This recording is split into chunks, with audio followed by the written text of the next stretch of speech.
is Melinda. Welcome back to my knitting podcast here on YouTube. I'm so grateful for all of you who are returning watchers and for any of the new watchers. I'm so pleased to see how generous the knitting community is here on YouTube. I didn't know how it was gonna go when I tried it, and it's kind of a scary thing to try something new and stick your neck out there publicly, but everybody has been so gracious, so I just really appreciate it, and I'm so happy and just lucky to be here.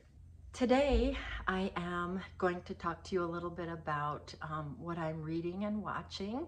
It hasn't been that long. Well, it's been 3 weeks since I've shared the projects I'm working on. I'm not finished with any of those.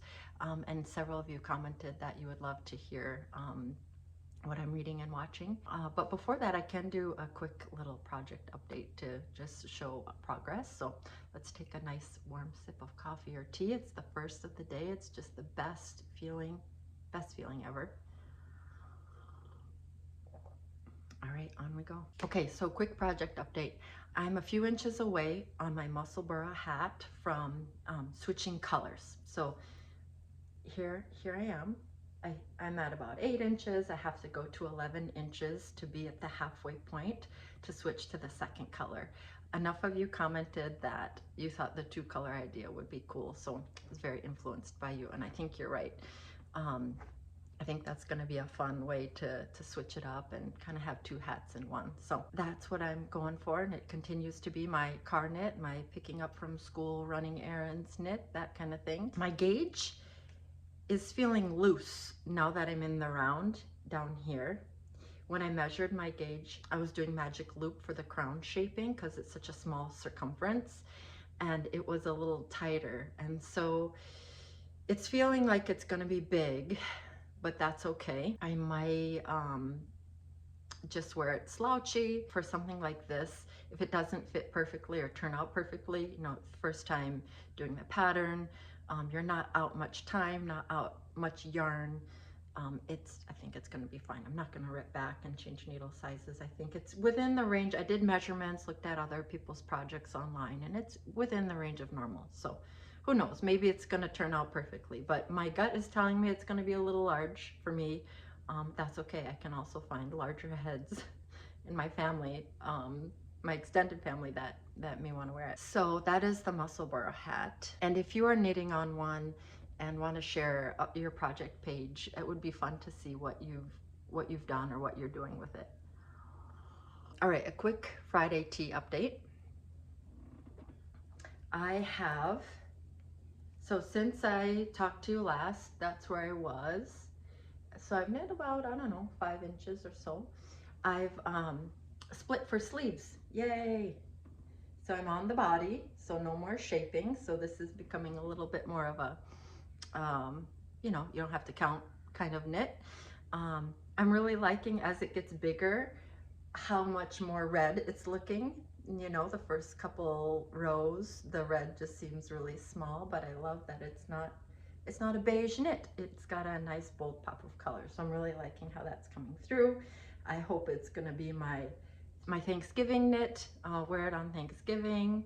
We'll see. Maybe, actually, if I get the body done by Thanksgiving, that's probably gonna be the more realistic goal. Maybe it'll be my Christmas knit, and I'll wear it with a green scarf or something. You guys can see how much I like wearing scarves. So that is the Friday tea. Let's see, I'm trying to see anything else I wanted to talk to you about it. Oh, I broke the broken rib on one row, as in I did the ribbing row 2 times in a row versus breaking it up with the knit row. And this was a reminder for me that usually you don't regret going back and fixing your mistakes. I saw it the first few rows after it happened, and I thought, oh, it's gonna be fine. It's a rib. Rib is very forgiving, but I knit a couple more rows and it bothered me more and more. And so I thought, what am I gonna regret more? Not ripping back or not fixing it? And I know I would never regret just going back and fixing it. And the sooner the better with those, right? And so that's what I did. And again, it was just a reminder, like, if it's bothering you, if it doesn't bother you, totally, just get on with it. But if it is bothering you, and increasingly as the project goes, it doesn't make the knit enjoyable then if you've got that little thing, you know, bugging you about the project. So just go fix the thing. It's worth it if you need that reminder. I know I did. Those are my project updates. The blanket, I think I finished the color I was on. Now I'm on a new scrap skein. It's yellow. It's a little more slow going on that. Definitely don't think it's going to be Christmas gift ready. This person has a spring birthday, and so that's probably more realistic to get it done for the spring. It's still chilly in the spring here. I mean, mildly chilly, and so yeah, it can be used then too. All right, I'm going to talk to you now about what I am reading and watching. Let's talk books. So I have two categories of books that I can talk to you about. I'll talk about like adult books, what I'm reading on my own, and then I can talk about kids books because I know many of you have kids around, either your own kids or grandkids, nieces and nephews, etc. So that might give you some good ideas as well. My reading right now is mostly audiobooks. I use Audible and I use Libby, which is my library app for getting digital books from the library. And so all of the books I'm reading right now are audiobooks. The first one I'll talk about, and I'll put the cover on the screen, is called Days at the Murasaki Bookshop, and it is a book that I discovered through Ellie's BookTube channel. She recommended it as a cozy fall read. It is a book about a young woman in Japan, near Tokyo, who goes through a traumatic breakup and leaves her job and takes refuge with her uncle at his used bookshop in Tokyo. The main character's name is Takako, and she takes refuge with her uncle. He invites her. He knows she's going through a hard time. He owns a bookshop in Tokyo in a district that has a lot of used bookstores, and there's a bedroom upstairs, and he offers it to her to help her take some time to reset herself, and she's resistant but willing. I'm about a third of the way through it, and it's slow but cozy. She gets to know the patrons of the bookstore. She gets to know the neighborhood, the coffee shops around the neighborhood, and the people, the young adults who work there. So she fosters some new friendships. She helps two of them have crushes on each other, so she helps them navigate that. She gets to know her uncle in a different way, and from what I've read about it, it sounds like some new events come up in both her and her uncle's life, and they start to rely on each other and help each other in a way. And so I'm looking forward to seeing how that kind of intergenerational relationship unfolds. Was not a reader before and slowly becomes a voracious reader, and so that's fun to see that transformation as well. And again, it's called Days at the Murasaki Bookshop by Satoshi Yagisawa, and it is originally written in Japanese, but of course it's translated in English. Yeah, I'm really enjoying that during these autumn months. The other book that I am listening to, and this one is on Audible, and this is The Brothers Karamazov. Brat Karamazovi, in that's how you'd say it in Russian. And it's a book I've had on my list for a while. I've read Crime and Punishment a couple times, once in university, once with the book club, and Dostoevsky is a very powerful author.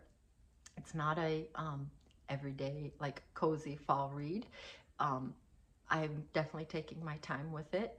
The book explores a lot of social and religious themes at that time that are amazingly relevant to today. It explores how should society take care of those that are struggling, and spiritual questions about God. It's about three brothers and their father. I'm about a third of the way into it, and there are tough relationships. My understanding is that a pretty big event is about to happen in the book that sets the trajectory of most of the characters, and so the build up to it is a little slow, but it is tense. It's nice to balance this with something cozy like the Days at the Murasaki Bookshop. Yeah, let me know if you have read Dostoevsky or if there are any Eastern European authors that you really like. The other two books that I am reading, I'm not sure if I'm going to finish these. They're okay. You probably all have this experience where you check out a book and get a couple chapters into it and you would be okay if you didn't finish it. And maybe that's because you might have a couple other better books you're reading at the time, and that might be the case for these. I am also listening to The Mitford Murders by Jessica Fellowes, who's the niece of Julian Fellowes, who was writer for Downton Abbey. It's a mystery. It's set in England, in Yorkshire, I believe, and it is about a woman who she gains employment as a governess into the Mitford household, which is a historical family in England. So this is like fictionalized version of that family. And there was a murder on the train that her and one of the family's daughters were on. And so they kind of band together to help solve this. And then the other that I'm listening to is The Tale of Hilltop Farm. And this is a really sweet, cozy book. It's a Beatrix Potter mystery series. This is the first in that series. This is about when Beatrix Potter moves into a village, Beatrix Potter being the author of Peter Rabbit. And so it's a fictionalized version, like historical fiction of her. But what's neat about it is her creations are her animals that she created in this book are in that village. And so you have like Tabitha Kitten, and they talk, but the humans don't hear them. They hear each other, the animals hear each other, but the humans have a good sense, or Beatrix Potter at least has a good sense of what the animals are quote unquote saying. And so it's just a fun play on Beatrix Potter's life and her books and creations, and it's a cozy listen. And there's, I think, maybe 8 books in that series, and so I can see that being one to kind of just have on the back burner for a while. All right, and now for some of the kids' books that we are reading and enjoying. The first one is All Creatures, Great and Small by James Herriot, and this I think is also, it's like a crossover. Adult could read it, enjoy it, and my older kids are enjoying it. It is the book that inspired the TV show on PBS, All Creatures, Great and Small, and it follows a vet in Yorkshire, England, in the Dales. I think it's in the 1930s, 1940s. It follows his life there. He's not from there, he's Irish, and so his perspective on Yorkshire and England is really descriptive. How he talks about the farmers in the area is funny. He clearly loved his job, and he loved all the creatures, great and small, being, humans and animals. And so my older kids and I have watched the show together, and so I think that's why the audiobook is particularly interesting for them, because they know the characters already. We've tried 2 versions of the audiobook. The one is first we tried the older one, and it's got kind of an older, more dry narrator. Kind of one of these narrators that sounds like they've smoked their whole life, which is, adds its own kind of a charm. And the second one, I noticed that there's a version narrated by the actor who plays James Herriot on the TV show. And so I exchanged the book. This is an Audible purchase, so you can return audiobooks. So I exchanged the credit for that one. And we tried it, and honestly, we thought, oh, the actor's voice, that'll be great, that'll be fun. But it's totally a different tone because he's reading it like a narrator. Unlike when he's acting, he's a lot more, and his character especially is like emotional, and his voice fluctuates like an actor should. And so my kids said they liked actually the first one better because they were only used to the actor's voice on the TV show. So it sounded weird and boring to them that he was just reading the book. So, and I agree. I think I like the old scruffy narrator a bit better. The actor does a great job acting, and with his acting voice on TV is excellent. So we've been enjoying that. And I also have this is like the kids version of that book is called the James Herriot's Treasury for Children. But it's got beautiful illustrations. If you've seen the TV show, you probably recognize some of these scenes. This chapter about Moses the kitten, just really sweet, you know, animals who get lost and then their humans take them in and warm them up with a hair dryer and stop them from freezing. So this is a really wholesome book to have on the table. The kids like to flip through it. The chapters are it's engaging for both, I would say, for younger and older kids. So we're really liking this. And in the U.S., the new seasons come out in the spring. We know spring is here when All Creatures has a new season on PBS. So we're looking forward to that. Okay, and the other book that we are both reading and listening to, and we have the physical copy and an audio version in the mix, is Astrid Lindgren's Children of Noisy Village. And I've had this since my oldest child was very small, so like for a decade. And it is such a charming book, one of my favorites. And it is about a neighborhood or a village of 3 houses in Sweden. And it is, there's 3 houses and 3 families with kids. There's North Farm, Middle Farm, and South Farm. And it's about the kids' antics, what they get up to in rural village in Sweden, and how they, you know, run errands for their mom, how they, a couple of them try to run away. They've got one of them has a sweet blind grandpa that lives in the attic that they help out with, and how they do surprises for each other, how they get through snowstorms, how one family adopts a dog. And so it's just very fun, very wholesome. The names are sweet. There's Kirsten and Olaf and Bill and Anna.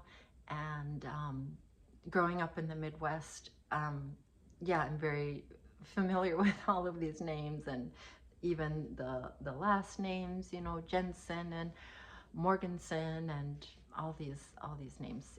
So that's a fun read that we honestly have going on all the time. My daughters listen to it when they go to bed. It's very, very soothing. All right, so those are the active books we have going on right now, and I am curious to hear what you are watching and what you are reading, either physically reading or audio. I'm curious how you read while you knit. I know some amazing knitters and readers can read a physical book while they knit, like with a Kindle. I think makes sense. Kindle and a stockinette project is probably a great pairing. So curious how you guys do that. I've been watching The Heartacres on BritBox. I'll put a picture of the show up here. And it is about a working class family in 1890s Yorkshire moved from a grimy fish dock to a vast country estate. So it is a bit of a rags to riches story. There's 1 season, it's new, and it's a BritBox original. But it does follow this working class family from working the fish docks, and a set of events happen that make them unable to work, and so they decide to start a business. Well, the wife does. She's kind of the matriarch. She's a very strong female character, which is fun to watch. And she starts a fried herring business, and so they become successful through that. They were lucky with some stocks that they bought, and they move into an estate in that village. And so it's about how they navigate being in touch with their working class roots, but also trying to get into the, you know, upper class society. All the characters are really endearing. The acting is great. The costumes are great, and it's family friendly. My 10-year-old will watch it with me for like 10 or 15 minutes because it's kind of boring for him. But yeah, it's definitely, you can have it on when the kids are around. Okay, so that's what I'm watching, like TV wise. On YouTube, I've really been enjoying Ellie's Cozy Book Channel, it's called, and she is a booktuber who does like seasonal roundups and makes like creates readathons for her viewers. So an example is her recent one she came out with is called the Bookish Christmas Market. And so she has collections of books or reading challenges for different themes, different stalls that you would see in a Christmas market, like a food stall or a Christmas sweater stall. So for the food stall, it would be like pick a book that has food at the center of it or has something tasty on the cover, or that you would want to curl up with a hot cup of cocoa. And the Christmas sweater one would be like pick a cozy book that has a bright cover, something like this. So it gives you some kind of ideas to look at your shelves or browse around. And so she also gives some good book recommendations at the end. And so she did that also for October, and kind of some spooky themes. So it's been really fun, just a fun, cozy watch. So thanks, Ellie, for putting those videos out. I've also been watching on YouTube a knitting podcast by Renee called Adventure Knits. And she is such a sweet, she was one of my first commenters, like very first, and I was just blown away that another knitting podcaster would even notice me. And so I am just amazed at her skill. She's only knit for like a year, if I understand it correctly, or a year, a little over a year, and the things she's making, it's remarkable. And she has a booktube channel, and I think it's called The Left-Handed Reader, which also resonated with me because I'm left-handed too. So that's been really fun. It's like finding kind of a kindred spirit. So thank you, Renee, again for your support here in the beginning and for sharing your lovely work. And I'll link her as well as Ellie's channel in the description. Lastly, the other major thing I'm watching on YouTube is Laura Penrose's vlogs. I think as many of you might. I think it's really inspiring how she is a knitwear designer. She has small kids. She takes good care of her health and is very balanced. And so I find her to be very inspiring, and her creativity. It's so fun to watch her just be so excited about her work. And yeah, I think she's great. So thank you, Laura. Well, I'm sure Laura won't watch this, but yeah, if you don't know of her, again, I will link her below. All right, also before we go here, I want to talk a little bit about my next project plans. And this, I guess, is related to another book that I'm reading. Well, not really front to back, but I just kind of poke in and out of it. It's called Why We Garden by Claire Massette. And I'm not an active gardener myself, but I would like to be. And it's just this book is little essays on inspiration that this author gets from her garden, and it's a nice read, especially in the months where the garden is not active. But she talks about mind gardening and how in gardening there's two seasons. There's the winter season where you're planning and you have a garden in your mind, and then there's the reality of what you have in your actual garden, given the constraints and just the reality of life. And it made me think about knitting, how we kind of mind knit, like with our knitting plans, and then there's the actual reality of time constraints, resource constraints, what we actually can knit. And it was neat to hear how she talked about the real garden is always trying to play catch up with the mind garden, but it's important to have that mind garden, the vision and the ideal, because it just keeps you motivated and interested and excited. And so that's how I like to think about next project plans, is like mind knitting. And I think that's an important thing to do. I think we all enjoy to do that, and it's what keeps things interesting. My mind knitting right now is red hiking socks for the family, or hiking boot socks. I was inspired by red sock yarn at my local at Ben Franklin. It's the Cascade Heritage. It's wool and nylon, the standard sock blend.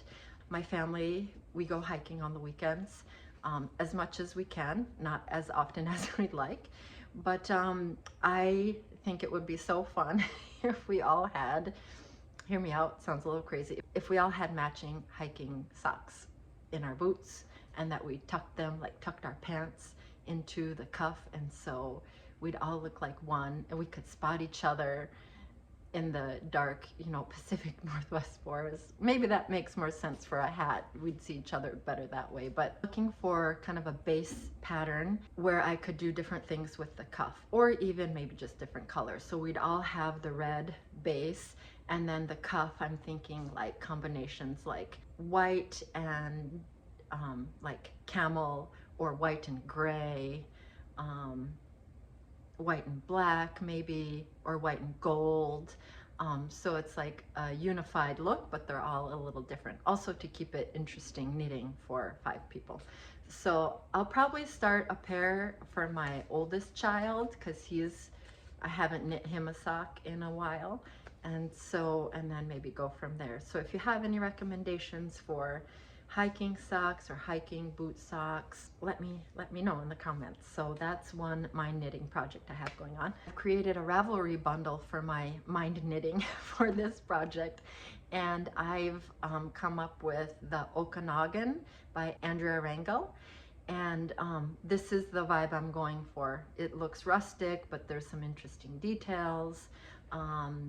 And so I think that's the biggest contender right now. But I'll link to that bundle in the description. All right, and the other project that I have in my mind, and this is going to be more of a reality project, not just a mind knitting, is a cowl for my dad. I've knit a cowl for my mom, and he, in the Midwest, in the winter, he has to do a lot of snow blowing, and so he's been borrowing hers to kind of pull up over when it's gotten cold. It hasn't snowed yet, but for the chilly days outside, kind of pulls up over his mouth. He requested something smaller and tighter and ribbed, and so I think I found a pattern for that. I sent it to him. He gave me the thumbs up. It's the Just Try It cowl by Susan Ashcroft. The other one I had in mind was the Fisherman's Rib Cowl by Pearl Soho. But that one's looking a little more loose and drapey. And the Just Try It cowl, I literally saw project pictures of men snow blowing with it. So I think it was maybe made for that purpose. So I'll be casting that on, I'm sure, at the end of this month. The other project I have in mind is purple Stockholm slipovers for my daughters. I've found that sweaters tend to be too hot for them even if it's fingering and mohair. And so I think a slipover might be a good compromise of keeping them warm on their body, but their arms are free. I will use the remainder of a cone that I have, the same purple yarn that I knit their baby bear balaclavas with, and I have in mind some violet Rowan Kid Silk Haze, I think the line is, to hold with it. All right, and the last thing I have for you today, so many of you enjoyed seeing my mom's project bags that she made with my grandma's fabric. And so I wanted to show you something else that was made by my family. Homemade sock blockers that my dad made for me. My dad had worked in the cabinet making industry, and when he retired, he got into woodworking as a hobby, and so he creates amazing farm animals and farm equipment toys that he goes around and sells at craft shows, craft fairs in the Midwest. And my mom brings along some of her crochet items as well. But I was telling them how I had a hard time finding toddler and kid-sized sock blockers, which I have a hard time finding them. So if you know of where to get any, let me know. Well, I don't need them anymore because I have these. So my mom she's the artist, and so she kind of penciled out a sketch, and then my dad cut it out, and he created holes. I said it needs to be able to dry, and so he cut holes in them, and they're varnished. And so this was a really sweet project from him. So who knows, if there aren't any out there on the market, and any of you want some, maybe I could get him going on making these. I think this one was kind of freeform drawn. I think maybe I can find a pattern that has more of the size measurements based on shoe size, and I could get them more standard to shoes, but I think it's a really sweet and charming thing that they did. So yeah, this is another well, family heirloom now. Thank you, Dad. All right, that is all I have for you today. Thank you for sticking around through all the project updates, what I'm reading and watching, my mind knitting plans. I hope you've had a cozy time, gotten some knitting done, or just relaxed. I apologize for the darkness today. It's one of these Pacific Northwest, very, very dark, rainy days. But this was the only day and time I had available to do this, so I figured I just can't wait for the sun to come out. So I appreciate your grace. And I forgot to mention I'm wearing the No Frills Sweater Junior. Again, this is my son's knit, size 10 to 12. This is, well, you probably can't see. It's dark, but my favorite folded collar. Love to do that. I highly recommend, if you have an older child, highly recommend wearing your kids' knits if you're able to. I want to thank you again for stopping by, and I hope you have a great rest of your November, and happy knitting.